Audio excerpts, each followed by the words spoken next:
On November 30th, 2021, Ethan Crumbley, son of Jennifer Crumbley, carried out a deadly Michigan school shooting at Oxford High School in Michigan that left 4 students dead and 7 others injured. This tragic event highlighted the need to better understand the psychological factors underlying such violent acts. The current study aims to explore Ethan Crumbley's mental state and decision-making process leading up to the shooting through a comprehensive analysis of available evidence.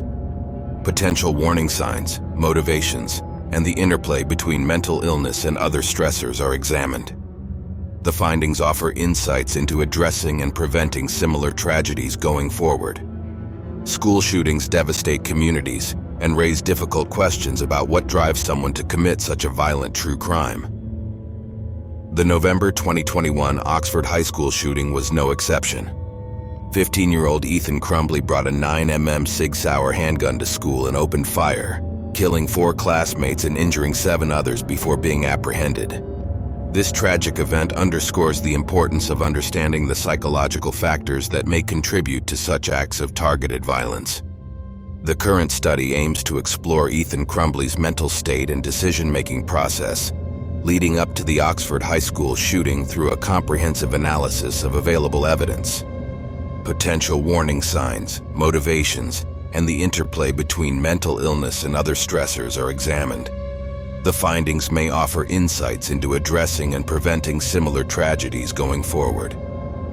2 research questions are posed. Question number 1 is, what was Ethan Crumbley's psychological state in the weeks and months before the shooting based on available evidence? And the second question is, what factors may have influenced Ethan Crumbley's decision to carry out the deadly attack? A systematic review of media reports, court documents, social media posts, and other publicly available information related to Ethan Crumbley and the Oxford High School shooting case was conducted. Reports from reputable news outlets like the Miami Herald, Detroit Free Press, and Wall Street Journal were analyzed. Court documents included affidavits, charges, and evidence disclosed during legal proceedings. Social media accounts attributed to Ethan Crumbley were also examined where accessible. Potential warning signs, statements of intent, mental health issues, family dynamics, and other relevant details were extracted from these sources and triangulated to develop a timeline of key events and a psychological profile of Ethan Crumbley. Alternative theories and limitations of the available data are discussed. An ethics approval was not required as no human subjects were involved in the study. In the months before the shooting, Ethan Crumbley exhibited increasingly erratic and concerning behavior, according to reports. He was seen crying uncontrollably at school and appeared depressed and angry to friends and family.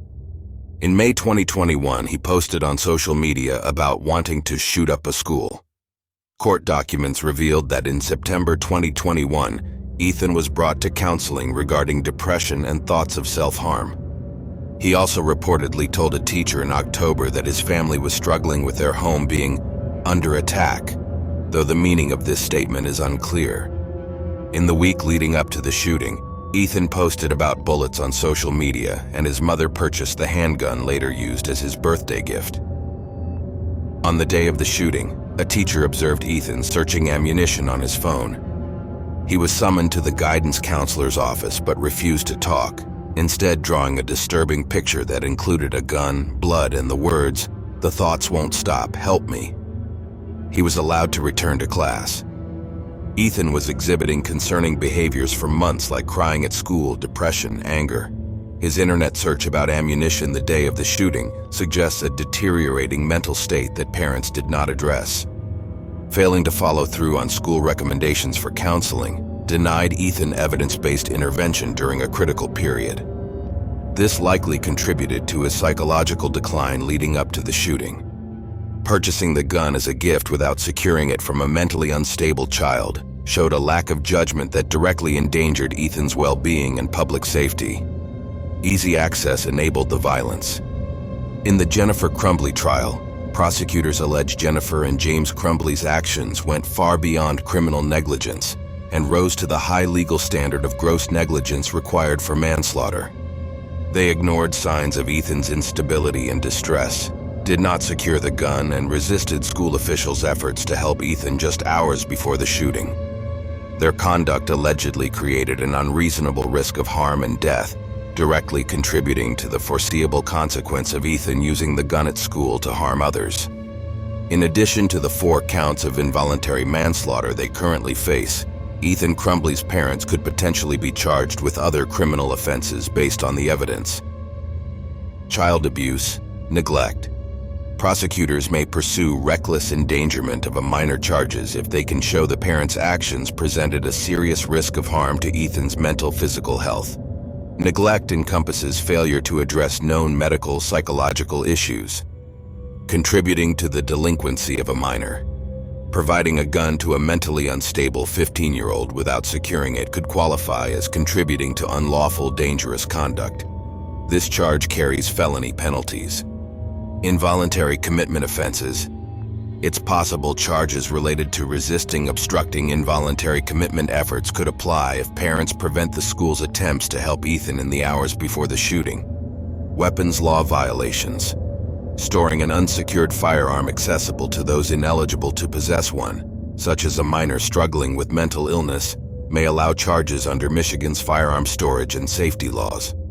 While prosecutors secured the highest charges possible initially, further investigation could uncover additional criminal counts related to negligence, endangerment, weapons offenses, or obstruction.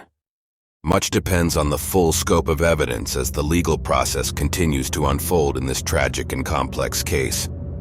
But recently, the Crumbley verdict came back as guilty on February 6th. The evidence suggests Ethan Crumbley was experiencing significant psychological distress and mental health issues in the months and weeks preceding the deadly school shooting. His shifting behavior, expressions of depression, and statements about harming others are concerning warning signs that were observed by teachers and peers, but did not appear to trigger an adequate intervention response. While the exact motivations behind Ethan's decision to open fire at his school can never be known definitively, the available information points towards the interaction of several factors. These likely included untreated mental illness, family dysfunction, and access to unsecured firearms, like for Part 2.